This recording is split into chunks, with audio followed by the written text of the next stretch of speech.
não podemos botar liderança dentro de uma forma, porque não é o caminho. Quem te dá o título de líder é a sua equipe. Então, cuidado, só muito cuidado para a gente não desumanizar, porque a inteligência artificial não substitui.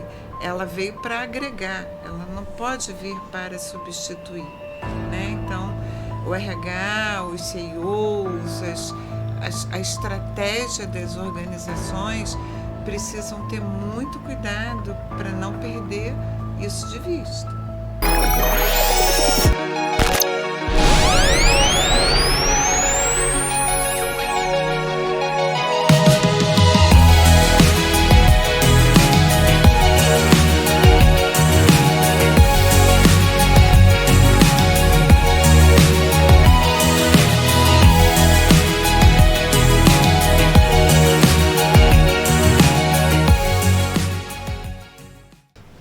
Bom, estamos hoje aqui no nosso RH Debate Podcast com uma convidada especial, a Tereza Cristina Assunção. Bem-vinda, Tereza Cristina. Muito obrigada.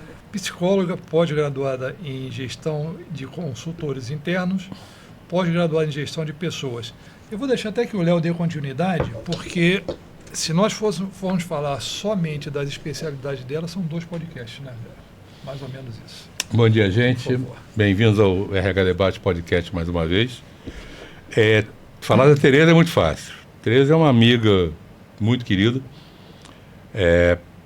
Está me enrolando desde que a gente começou as gravações. Era para ser uma das nossas primeiras entrevistadas. Mas foi me cozinhando devagarinho, mas finalmente está aqui. Tereza é um ser humano fascinante. É conhecida no mercado de RH como a dama do RH, por causa da sua postura, sua elegância, sua delicadeza e, apesar disso, a sua maneira firme de gerir as empresas e os locais onde ela atua. Ela tem uma grande experiência em recursos humanos. Quando a gente fala que tem 30 anos, porque ela começou com 12, gente, você entenda isso. Transitou em vários segmentos: siderurgia, consultoria, mídia, esportes, telecomunicações e, por último, do fascinante mundo do TI.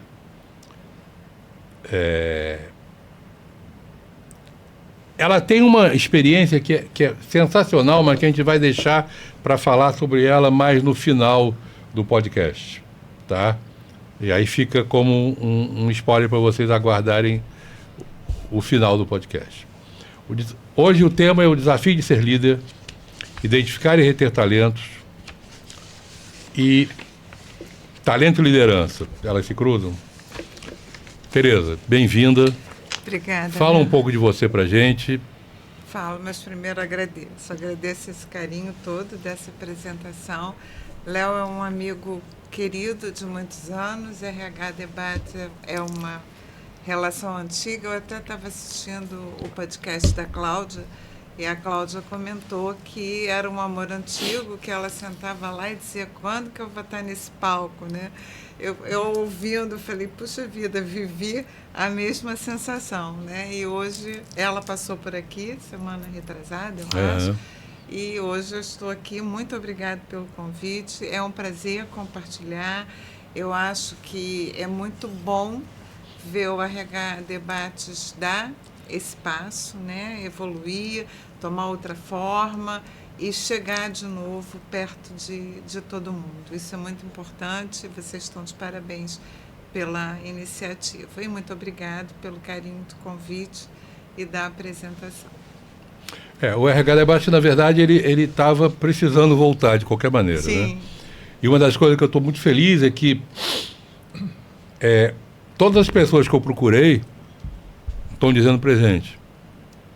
Estão aparecendo, estão vindo, estão voltando, estão querendo. E tem uma nova geração muito legal também no mercado que a gente está conseguindo, que eu brinco, garimpar no LinkedIn, né? São os garimpos de LinkedIn. E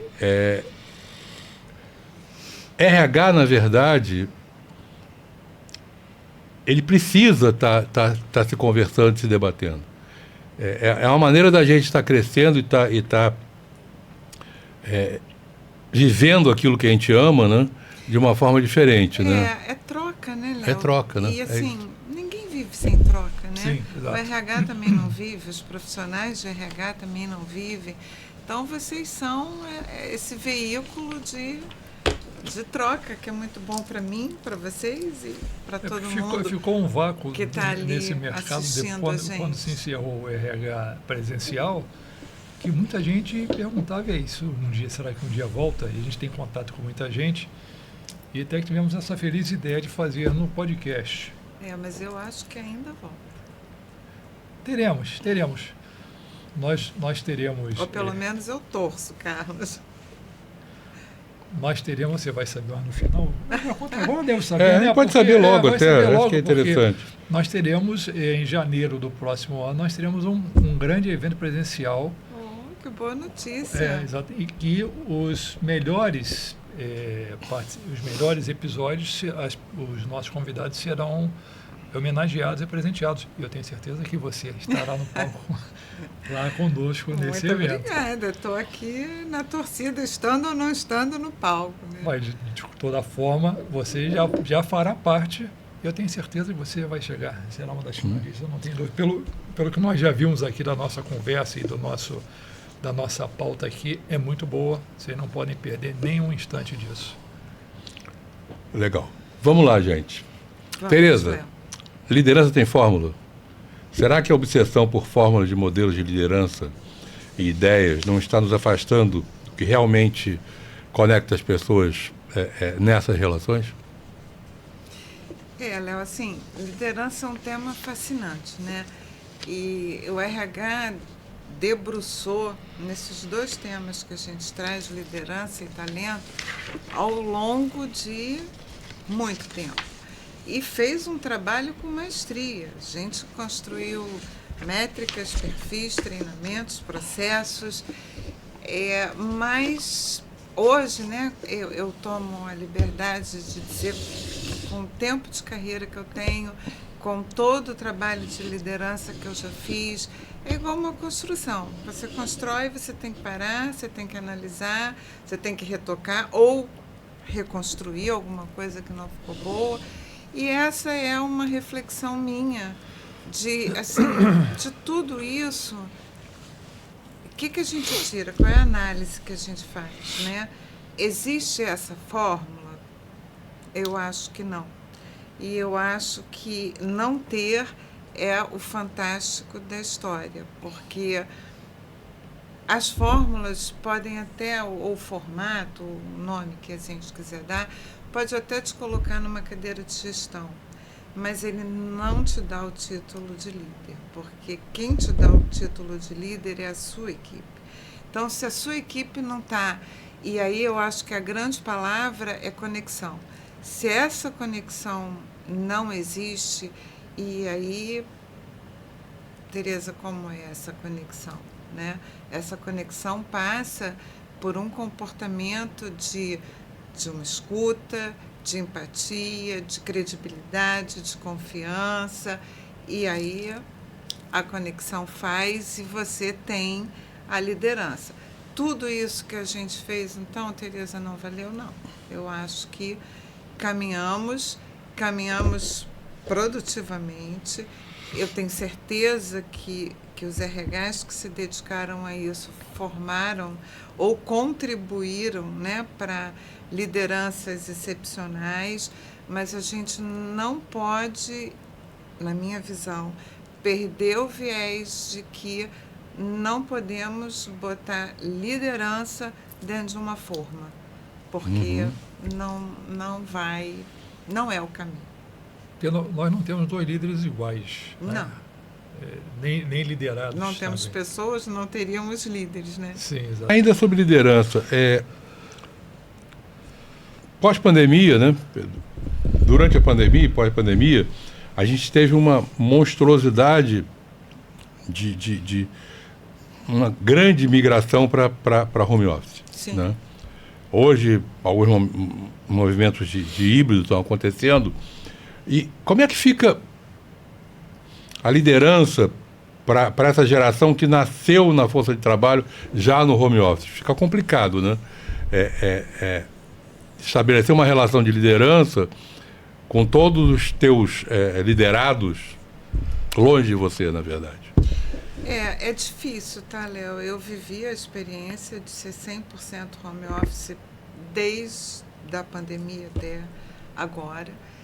E nós temos muitos ganhos, muitos, mas a gente perde um pouco na integração e nessa conexão, mas não é impossível, porque escutar, se aproximar, gerar credibilidade, fazer o outro se sentir respeitado, você consegue fazer isso numa tela, né? Se não conseguisse, as empresas não sobreviveriam no home office o tempo que estão sobrevivendo. Mas eu tenho uma visão de que a gente perde, porque falta o contato, falta a proximidade, mas não é inviável, né? As empresas que estão sobrevivendo estão aí para nos mostrar isso. Legal. Vamos lá, Paulo. Tereza, estamos realmente desenvolvendo talentos ou apenas tentando consertar o que falta neles? Competência é sobre ajustar o que falta ou expandir o que já é potência? Essa é uma outra bela reflexão, porque, de novo, né, como eu coloquei lá no início, talentos, vamos reter, não podemos perder, né? E aí a gente foi para métrica, para processos, para meritocracia, como é que a gente faz isso? E eu acho que o olhar foi sempre no famoso gap. E não é que a gente não tenha que recuperar, né? Desenvolver, fazer a pessoa diminuir os seus gaps. Mas eu acho que a gente focou tanto que eu me pergunto se as pessoas não estão deixando de olhar para as potências. E aí, quando a gente olha muito, e eu vejo isso quando você conversa com um talento que você está perdendo, porque ele está indo, e às vezes você escuta, mas, poxa, assim, ninguém viu isso. Sim. Me corrigiram nisso, me pontuaram isso, recebi esse feedback, fiz não sei quantos treinamentos para isso, mas ninguém viu isso. Então, eu não sei se a gente não tem que equilibrar esse holofote e dizer assim, ok, temos que trabalhar gaps. Isso é um fato, é indiscutível.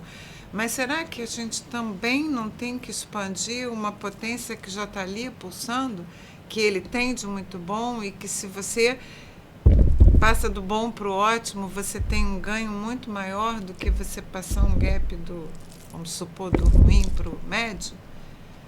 E eu acho que essa é uma reflexão que o RH precisa fazer, porque reter talentos, para mim, já é uma expressão de risco, porque você conquista talentos com essa geração que se apresenta para nós hoje, né?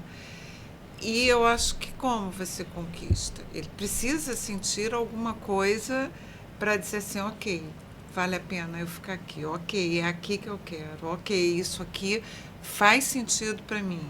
Senão ele não fica, e não adianta.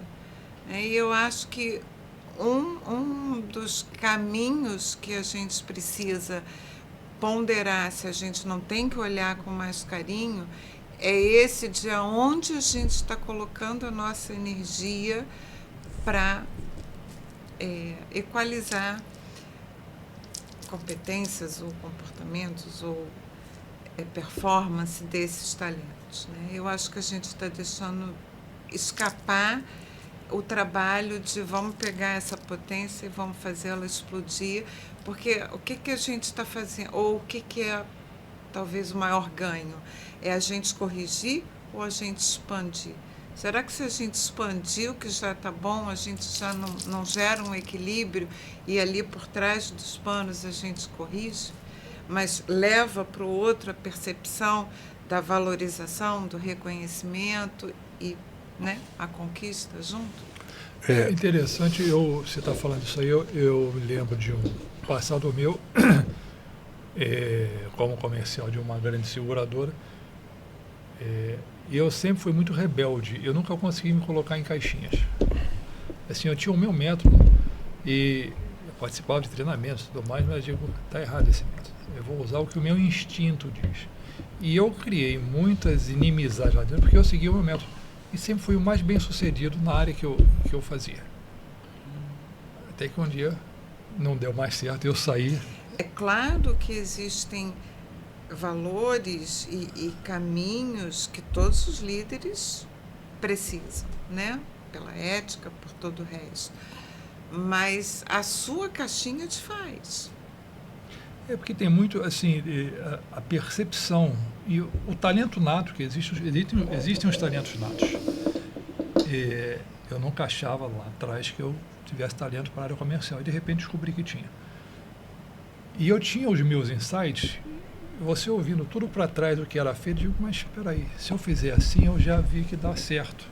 E as pessoas não conseguiam entender isso e queriam me colocar na caixa. Eu, na caixa não entra, porque aqui é que está dando certo. Isso é interessante, porque muita liderança não consegue perceber isso.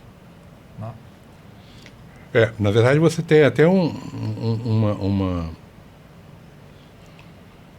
dúvida hoje, né? Será que as empresas hoje realmente estão descobrindo e desenvolvendo pessoas, talentos, ou simplesmente encaixando? Pois é. Eu acho que se nós continuarmos trabalhando só nos gaps, investindo treinamento, mentoria, enfim, todo mundo que a gente tem de recursos para desenvolver os gaps, a gente está só corrigindo. E eu acho que essa é a reflexão que cabe agora ao RH que quer mudar, que quer inovar, que quer trazer uma mensagem nova, né? Que outra coisa boa a gente pode fazer e conquistar esse talento e ele optar, escolher em ficar comigo. E aí eu acho que a resposta é o expandir. E como é que a empresa, porque se eu fizer uma outra reflexão, das vezes que tentarem me colocar na caixinha, eu também posso entender que, ora, o nosso sistema é assim, ele pode ser um risco para nós. Também tem isso. Como é que um RH agiria quando hoje você estivesse diante de alguém que tem um talento inato para determinada função e não segue aquilo que está estruturado na empresa, mas o trabalho dele tem resultado melhor do que os demais? Como é que um RH faria isso? Olha, isso é mais difícil, porque aí a gente está falando de processos, de regras, de normativa. Isso cabe à liderança, porque o líder que conecta, ele consegue te acompanhar mesmo fora daquele padrão. E o papel dele é dizer, ok, você não quer a caixinha, mas tanto assim você não pode, porque aí você fere uma normativa que talvez não possa ser ferida. Mas cabe a ele te acompanhar de mãozinha dada e dizer, vai lá e faz, cara, estou contigo. E quando assim, não vai ser bom, puxa você de volta. E aí tem que haver uma flexibilidade das duas partes, né? Porque, assim, ter o talento é distinto de obedecer ao caminho. Sim. Né? Eu acho que assim, você descobriu o seu talento, mas você tinha dificuldade da disciplina do processo. Exatamente. Mas porque funcionava mais do que com os outros. Esse era o problema. E assim, de repente, um líder guiar uma pessoa que está com tanta dificuldade no processo, mas está performando, pode dar a ele a chance de reavaliar o processo, porque talvez esteja na hora de modificar o processo. Né? Perfeito. Com certeza. Uma outra questão quando a gente fala de talento e liderança, quantos talentos já foram perdidos, né, com certeza, porque as empresas tentavam corrigir o que faltava e não desenvolver aquilo que ele tinha, né? O que ele tem de melhor, né? Eu costumo dizer que é o que está pulsando. Eu digo, gente, assim, se a gente olhar tudo da avaliação desse cara, olha o que pulsa, porque se eu vejo que está pulsando, ele sente que está pulsando. E se ele sente, ele espera isso de você, ele cobra isso de você. Então, não pode mais passar batido, não pode mais passar em branco. Ou não pode mais ficar em segundo plano, porque eu não sei nem se eu sou injusta ou incorreta em dizer que passa batido. Não passa, mas a gente está focando na outra vertente, né? Eu acho que é isso que não pode mais. A gente tem que trocar os papéis.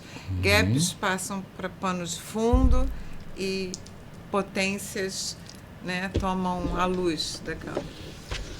Aí como que a gente pode dar uma dica, um insight para os RHs de hoje que estão iniciando na função, de como é que eles podem estar encontrando e descobrindo qual é o high potential daquela pessoa que está sendo liderada por ele?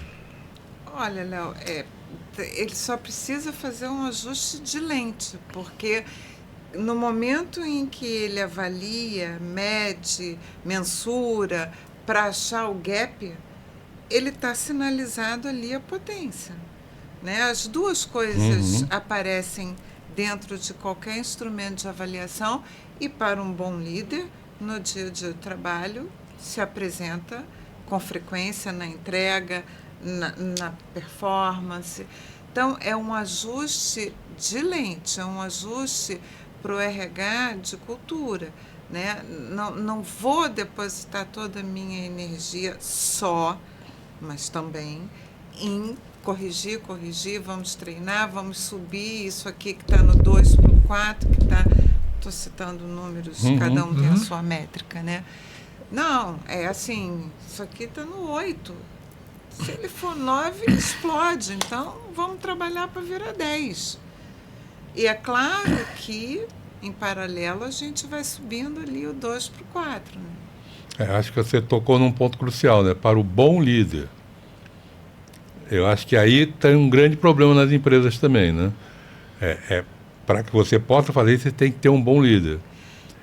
Se aquela pessoa que está naquela função de líder não for, a empresa tem um sério problema, vai perder esses potentiais todos. Para isso a gente está aqui, né? Para isso o RH tem que ir lá e dizer, cara, você não está vendo isso? Vamos junto.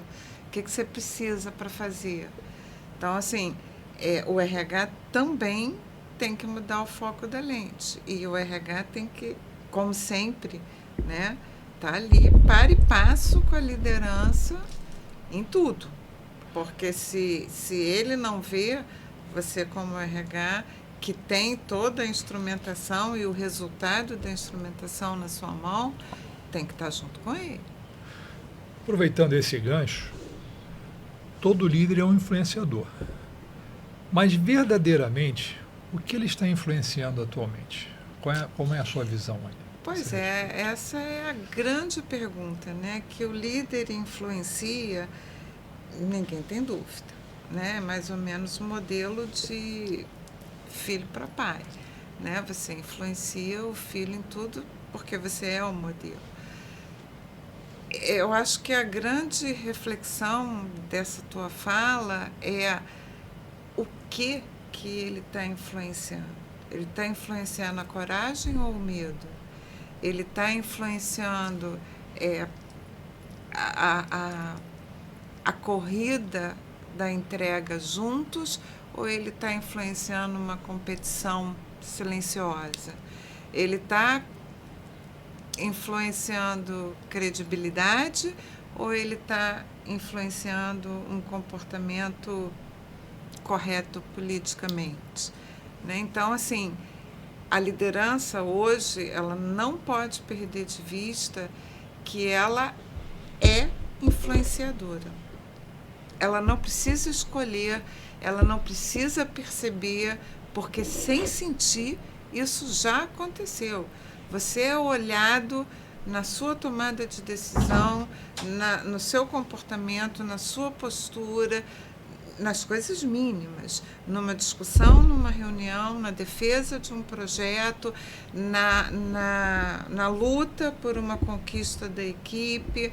Todos os olhos estão te olhando e aquilo que você entrega nessas ações é o que influencia, né? E aí temos todos os riscos, né? Como é que um líder se autoavalia para saber se a influência dele está sendo positiva ou negativa? Olha, essa resposta ela vem naturalmente, porque a equipe te diz sempre tudo, seja no feedback formal, seja no momento de um conflito, seja nos instrumentos de avaliação, você vai saber, né? E a maneira, talvez, mais natural de você perceber é quando a sua equipe não está junto com você, quando ela não tem a força, não tem o empenho, não tem a velocidade, não tem a entrega que vocês estão trabalhando juntos para fazer. Alguma coisa está errada, essa conexão está ferida, né? E isso vem naturalmente. Já é uma grande dificuldade isso, de modo geral, né? E ainda mais hoje com essa geração Z, né? A geração Z ela é muito especial e tão especial quanto interessante, porque a gente cresce muito com eles, né? Com eles.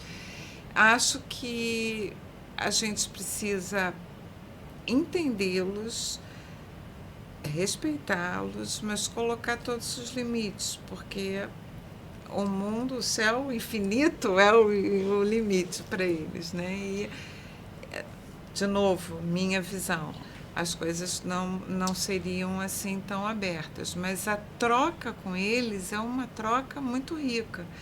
E eu tenho certeza que se um deles estivesse sentado aqui, eles diriam que a troca conosco também é uma troca muito rica. Só que é um fato estabelecido. Eles hoje ditam o tempo que eles ficam na empresa, o que segura eles numa empresa, o que gera propósito para eles.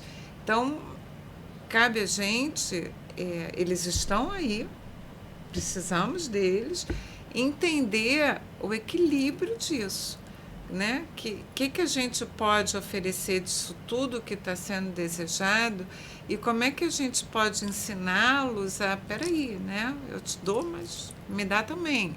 Tem um meio caminho nisso tudo, não precisa ser tão vocês ou tão a gente. Tem, porque não adianta nenhuma das partes se ferir, se violentar para se adaptar a alguma coisa, né? Se não houver essa flexibilidade, esse ajuste, não vai ser saudável. Fazer um break aqui para o nosso patrocinador. Bem, amigos, nós estamos aqui patrocinados pela Interlife. Mas eu tenho uma dúvida, Paulo. O que é a Interlife? A Interlife é um cartão benefício que ela atende uma área que as operadoras e seguradoras de plano de saúde não atendem. Ela atende a área ambulatorial, somente consultas e exames. E é praticamente um plano de saúde, de uma forma parecida, né? Exatamente, é um plano de saúde, na realidade, só que é ambulatorial. Mas não é caro, não? Não, tem um preço, até por ser ambulatorial, tem um preço muito convidativo. Inclusive, se vocês quiserem, entrem aqui no QR Code que está aqui aparecendo na nossa tela e vejam os valores. Se a sua empresa não tem caixa para bancar um plano de saúde para os seus funcionários, a Interlife é a solução. Porque vai tirar as pessoas das clínicas da família, do INSS, na parte ambulatorial, que fique bem claro isso, tá? Para ter atendimento em clínicas, em boas clínicas, por um valor bastante reduzido. Deixa eu te fazer uma pergunta. Tem muitas empresas hoje que optam por dar o plano de saúde, porque tem que dar, se não perde competitividade, só para o funcionário. Então ela poderia ter o plano de saúde para o funcionário e fechar um contrato com a Interlife para os dependentes dos funcionários? Muito bem observado, Léo. Exatamente isso.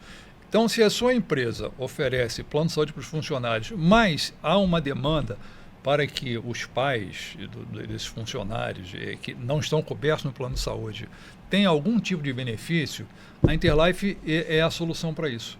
Porque você pode dar para os dependentes do funcionário que não participam dessa cobertura o plano Interlife. Na área ambulatorial, eles vão estar plenamente atendidos. Aí, pessoal de RH, não tem mais desculpa, né?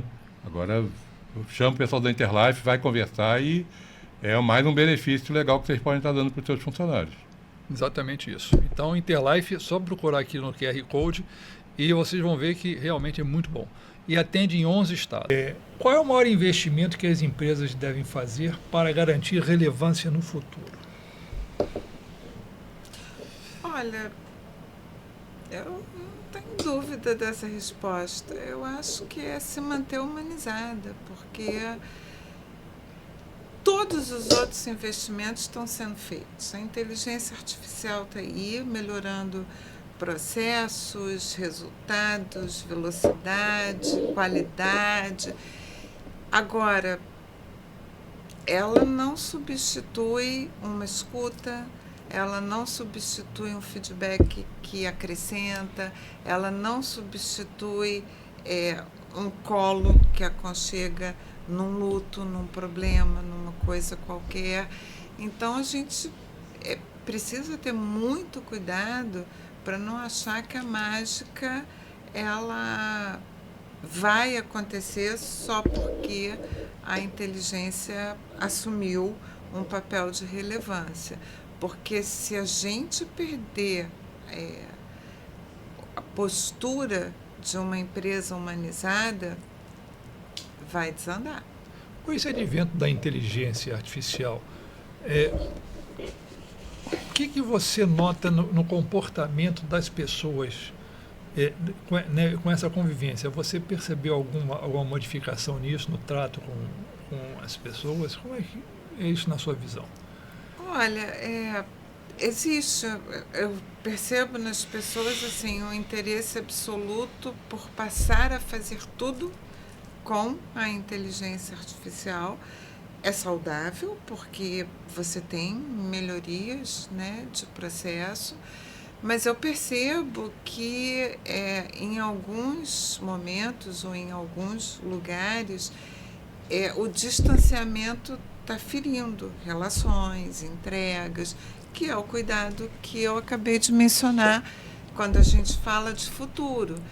Como tudo, eu penso que equilíbrio é a palavra mágica. Então, assim, cuidado, só muito cuidado para a gente não desumanizar, porque a inteligência artificial não substitui.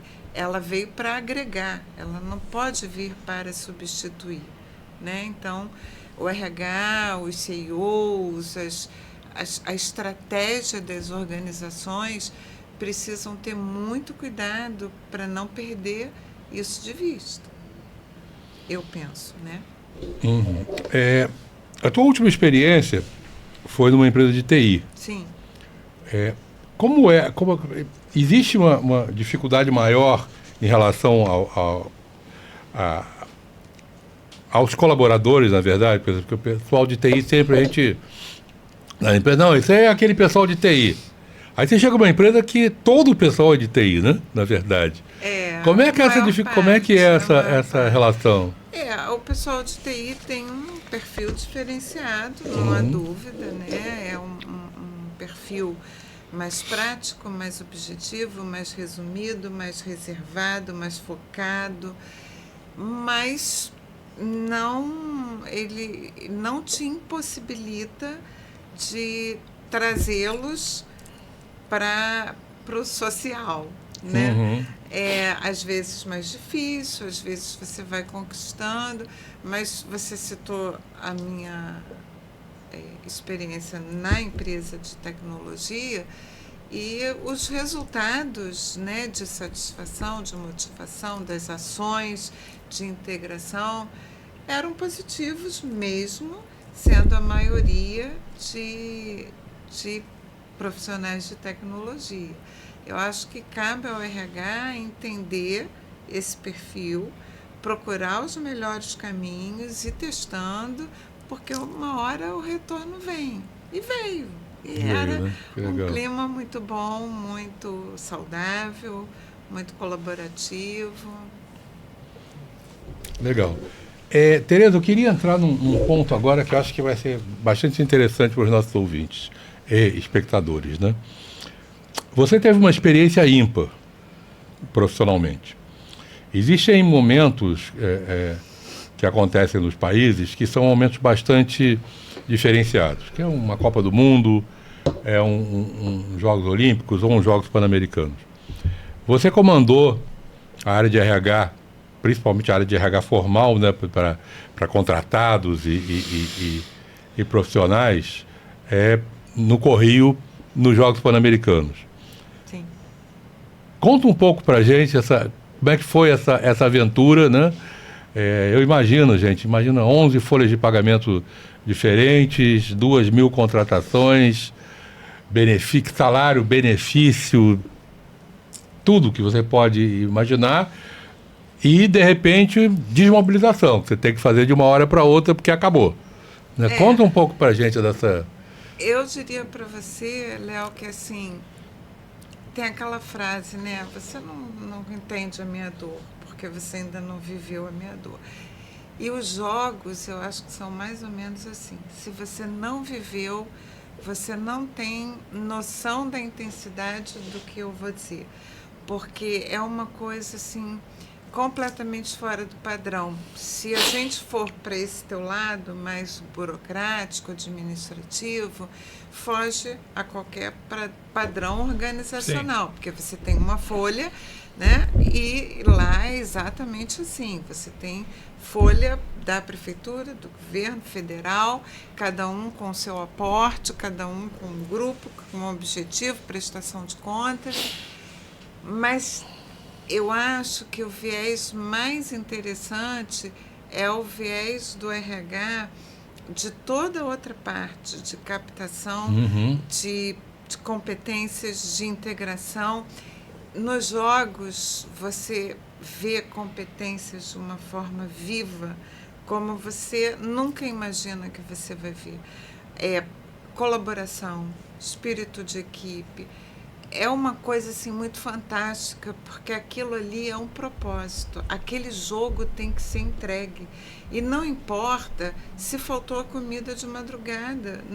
Você não é da área de logística, mas se você está ali dentro, você vai virar a madrugada junto para a comida chegar onde ela tem que chegar. Não importa se você é um atleta da canoagem e você está dentro do comitê por algum motivo e passa por um problema, sei lá, na entrega dos uniformes em qualquer lugar. Você vai ficar ali. Você está pronto para ir embora e alguém diz assim, gente, hoje tem que ficar no QG. Tinha um QG formado dentro do comitê, né? Especialmente nos 30 dias antes dos jogos e durante os jogos. E não tinha discussão. Você botava a bolsa de volta no lugar e estava todo mundo no QG sorrindo. E você virava a noite ali alucinado, porque aquele problema não podia começar o dia com ele. E ele era solucionado. Então, assim, superação, entrega, é uma coisa muito fantástica. É muito fantástica. De certa forma, eu senti isso, porque, na época, a minha mulher trabalhava numa empresa de refeição coletiva, e eles ganharam um restaurante ali da Vila do Pan, né? Uhum. E aí a gente estava com a filha nova, ela optou pelo turno da noite. Então ela gerenciava o restaurante da Vila do Pan de 10 da noite às 6 da manhã, para que ela pudesse passar mais tempo durante o dia com a Laura, né? Era uma loucura, eu sei como era uma loucura. Era uma loucura. E bate um vício, né? Porque quando chegou a Olimpíada, ela virou e falou assim, me inscrevi como voluntário. E foi voluntária da Olimpíada, dirigindo, como motorista. O RH tinha que estar em todos os lugares, porque você podia ser necessário a qualquer momento para contratar uma pessoa para um pagamento extra, para ajudar a fazer a comida chegar, não importava qual era o problema, né? Eu lembro, assim, claramente que teve um dia que o meu ex-marido falou para mim, eu vou levar as crianças aí, porque elas precisam te ver. Já tinham 3 dias que eu não ia em casa, né? E você pergunta assim, dói? Não, cansa, né? Fisicamente cansa. A gente até tirava um sono, não era cruel, mas não doía. Aquilo ali, e assim, esse movimento todo, ele é coroado no momento que aquele portão abre para a cerimônia de abertura dos jogos e que você disse assim, cara, entreguei. É prazeroso, né? Abriu, né? Agora Deus tome conta do durante. Agora é contigo, Deus. São únicos. Você não vai para uma empresa, você tem um trabalho, você tem uma função, você pode sair dali para outra. Agora, você não vai ter outros Jogos Olímpicos do Rio de Janeiro. Pelo menos. E você... Como você não vai ter outra Copa do Mundo, o Rock in Rio também é uma coisa que as pessoas se entregam muito também. São eventos assim muito especiais. É um fenômeno, eu só posso chamar de fenômeno, muito especial. Você conhece alguém que gosta de usar uniforme? Não, a não ser pelo motivo de economizar roupa. E o uniforme do PAN, as pessoas queriam mais, porque assim, era um orgulho. Era orgulho estar com o na uniforme, rua exato. com aquilo e alguém dizia, pô, o cara trabalha no PAN, o cara é um atleta ou qualquer coisa, né, do gênero. Então, assim, realmente, gratidão absoluta por essa experiência. Ela te acrescenta como ser humano, como profissional, é uma coisa muito especial. Se voluntariaria de novo para um... Sim, absolutamente, com certeza. Me chame, se outra chance dessa. Ontem eu encontrei com uma colega de trabalho dos Jogos, a gente se abraçou, se falou, e aí vem aquela conversa toda, e eu digo, gente, assim, foram construídas muitos pontos, muitas amizades, e as pessoas até hoje, aquelas que saíram, porque muitas estão fazendo eventos até hoje, né? Vivem profissionalmente disso. E outras não, outras estavam lá no foco absoluto da sua especialização e seguiram outras carreiras.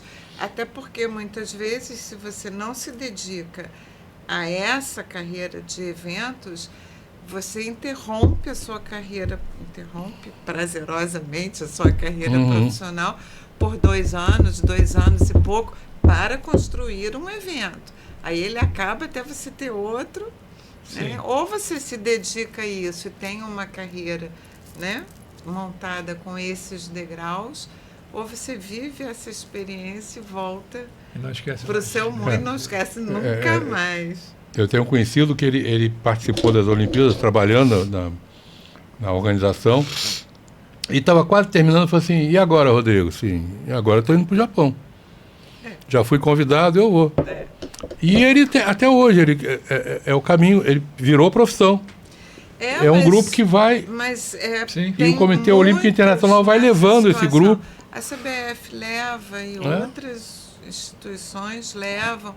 E quem constrói os eventos sabe exatamente os profissionais de alta performance naquilo, e esses vão seguindo o mundo de evento em evento. Fantástico, né? Ali, você também teve uma experiência muito grande em telefonia, né? Sim. Que é um mundo bastante complicado, né? Sim. Bastante. Para quem nunca trabalhou na área de telefonia, não sabe o que é. Você tem alguma história também, algum caso para contar dessa época de Interlig, Telemar? Você teve um... É um mundo muito à parte, mas é uma organização com todos os padrões. O que muda no mundo da telefonia, especialmente nas missões que eu tive, porque eu trabalhei na Telemar, da Telemar eu migrei para a ABS, que foi uma subsidiada, da ABS eu migrei para a Telsul, que foi uma empreiteira contratada do Rio Grande do Sul, no Rio. Eu fui na época do PAN, que era o plano de antecipação de metas, onde a gente tinha que instalar telefone no mundo, né? E aí aquilo foi uma aventura, porque eram 5.000 pessoas, essas 5.000 pessoas não cumpririam esse plano, então o foco Brasil foi aonde foi batendo as metas, os profissionais dessas regiões vinham para o Rio para agregar a equipe do Rio, e aí 5.000 foi virando 6, foi virando 7, e nós tínhamos que fazer absolutamente tudo. Nós tínhamos que trazer, tínhamos que hospedar, tínhamos que alimentar, tínhamos que cuidar, porque eram pessoas de fora trabalhando aqui na região. Isso arrasta todo tipo de problema, né? Folha de pagamento, benefícios, segurança do trabalho, toda a parte de medicina, toda a parte de uniforme, de logística, de equipamento de segurança. Então, foi assim, uma loucura de volume, porque era muita gente. Mas, de novo, você aprende muito, porque nesse momento, e é um segmento que tem um movimento sindical muito forte. Então, o sindicato está ali, andando com você, tomando conta e, às vezes, até, né, fazendo o papel de muito mais do colaborador do que da empresa, o que exige de você muita habilidade, muita negociação, muita flexibilidade, muita parceria com esse sindicato para você conseguir chegar onde você precisa, né? Mas conseguimos, as metas foram batidas. Você vê, pessoal, é uma experiência incrível. Aí você olha assim, Tereza, é um doce de pessoa, mas imagina você tá tocando... 7.000 pessoas no... A gente já teve que subir em comunidades, porque a equipe estava lá fazendo as instalações e ficava presa. Você tem, às vezes, que entrar, você tem que negociar, você tem que... É uma loucura. Coisas do Brasil. Tive muitos casos. Se você tivesse a oportunidade, mesmo que por alguns minutos, de falar com o CEO de qualquer empresa, o que você diria a ele com foco em RH? Eu já disse, aqui na minha fala eu já disse. Não perca o viés humanizado da sua empresa. Eu acho que esse é o grande recado para todos que estão na estratégia, no poder, no comando, nas diretrizes. Evoluam, cresçam tudo que tiverem que crescer, esse é o caminho, mas não percam o viés humanizado, porque essa balança vai desequilibrar. Muita gente acha que a IA vai acabar com o viés humanizado, né? Mas eu acho que... Se nós tomarmos cuidado, nós, todo esse público que eu mencionei aqui, não vai acabar. Ela vai ser uma grande parceira. Eu entendo. A IA, na realidade, ela não é uma inteligência, ela é um banco de dados fabuloso e muito ágil. Já se disse lá atrás, os computadores acabariam com as pessoas. A televisão empresas. Acabaria com o cinema, tem uma série de coisas, né? Nós já furamos muitas bolhas, ondas, né? Exatamente. A gente vive nesse mar. Exato. Então, eu ouço isso, que a IA não vai fazer. A IA será, sim, uma ferramenta mais sofisticada, obviamente, mas que daqui a pouco vira como um celular, né? Hoje em dia, na verdade, você já tem acho que agora com a computação quântica você já está dando mais a evolução, eu acho que salto, a gente né? nem imagina que caminho Exatamente. vai tomar, Sim, porque não tem de uma ideia. grandeza absoluta, né? E quando a gente traz essa fala para dentro do RH, assim, o RH já passou por todas as ondas. Você tem que ser estratégico. Você tem que ser analítico, porque senão você não entende a estratégica. Você tem que ser digital. E furamos todas essas ondas e somos tudo isso hoje. Então, hoje eu digo assim, cara, tá lá no alto, tá na crista da onda a IA. Então, o RH tem que lutar com todas as suas forças para manter o viés do RH humanizado, da corporação humanizada, fazendo essa cultura ser multiplicada, cascateada, para que não se perca, né? Eu acho que a IA vem num mar, e o mar do RH, nesse momento, a onda vamos garantir que todo mundo vai continuar sendo cuidado com um olhar muito humano. Tereza, eu acho que é fantástico quando a gente olha para frente e imagina o futuro, né? Imagina o que vem por aí. Se você, Tereza, fosse uma empresa, o que é que você, no momento de rever a cultura, de rever tudo aquilo que forma a empresa Tereza, você manteria ou alteraria com relação ao futuro? Olha, Léo, dizer de coisas concretas ou particulares é difícil para uma pergunta assim abrangente, mas eu acho que tudo é o teu olhar de análise e tudo que precisa ser modificado é porque o novo está entrando, né?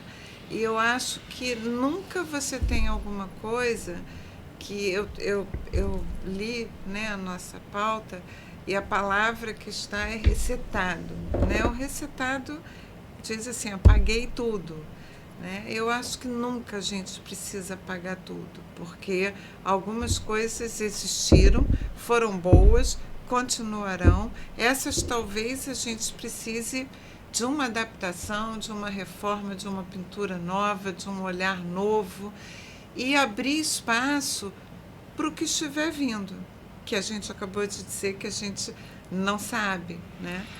E sempre aberto a receber o que estiver vindo e adaptar, porque também não adianta abraçar por modernidade. A gente vai precisar entender aonde cabe, o que cabe, por que cabe, e aí você vai criar essa estrutura nova da sua empresa, porque uma cultura que é o que sustenta esse organismo, uma vez estabelecida, ela nunca é 100% desprezada. Sim. Porque se ela chegou ali, ela tem muita coisa de bom. Então, ela precisa de ajuste, né? Você vai tirar alguma coisa para trazer o novo e vai ajustar tudo aquilo de muito bom, se necessário, porque algumas coisas podem nem ser necessárias, ter necessidade de ajuste, para você ficar com...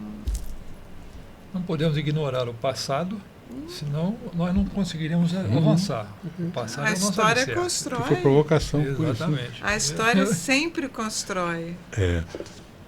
Vejam bem, além de toda essa profissional que vocês viram até agora, Tereza é uma grande filha e uma excelente mãe. Muito obrigada. Tem um casal de filhos hoje que são altamente respeitáveis, de sucesso, uma empresária e um gestor fantástico, que é digna de parabéns, não só pelo lado profissional, como pelo lado pessoal.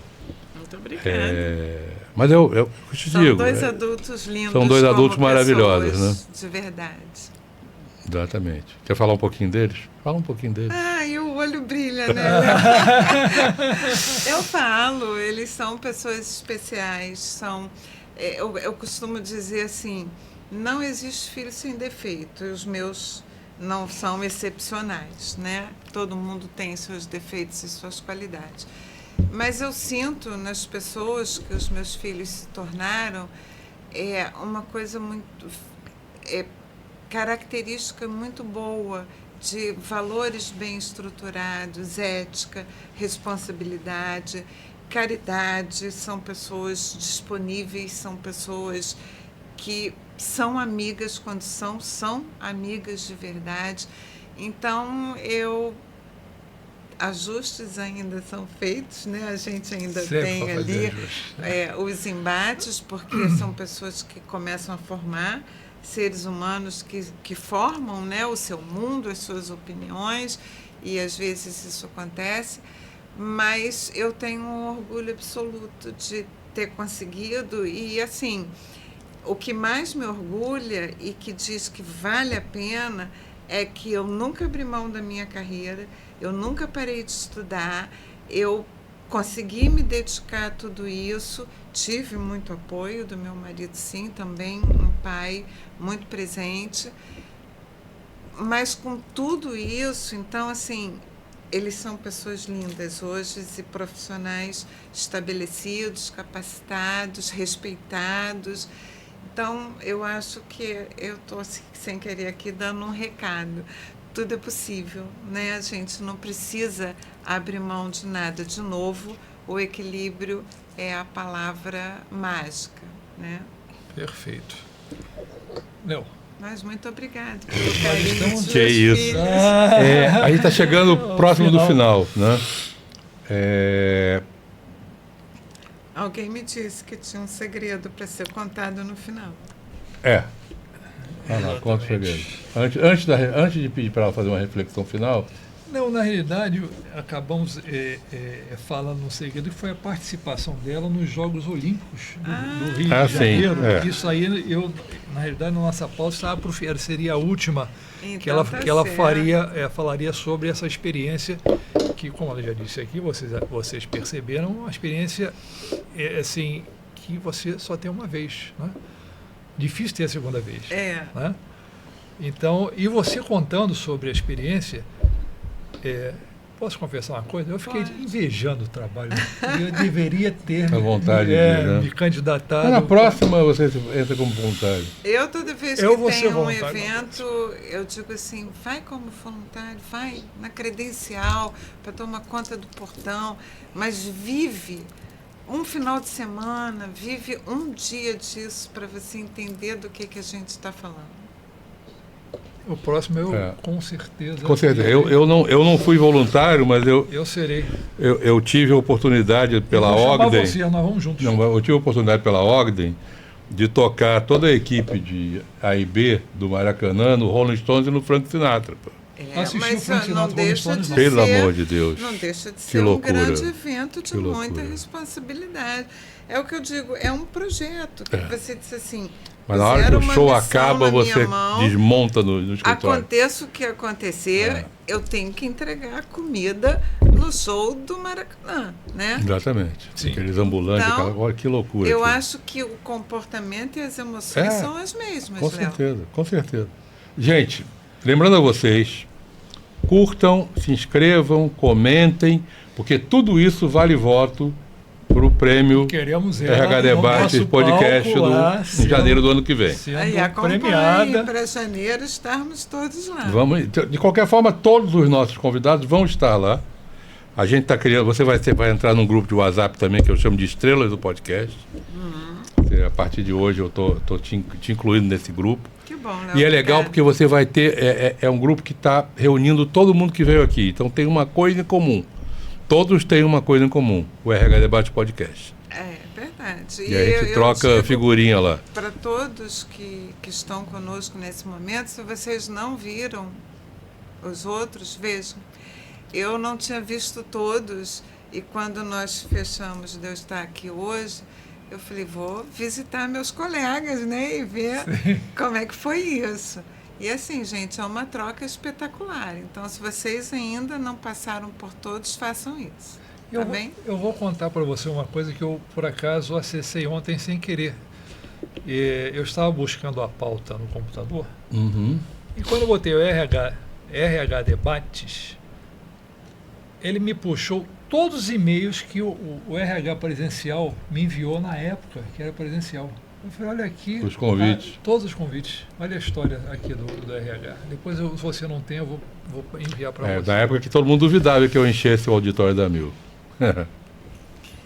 Nossa, mas estava sempre mas cheio. Duvidavam porque a Mil não conseguia encher aquele auditório. O Edson ficava doido. Falava, se você não consegue, ele consegue, tá vendo?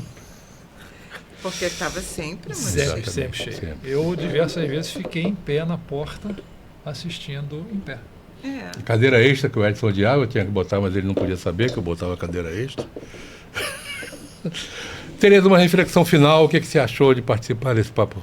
Eu achei ótimo. Eu acho que, assim, sempre que a gente pode compartilhar experiência, conhecimento, isso é muito bom, né? E conversar é uma coisa que eu adoro, né, Léo? Então, é prazeroso, além de tudo.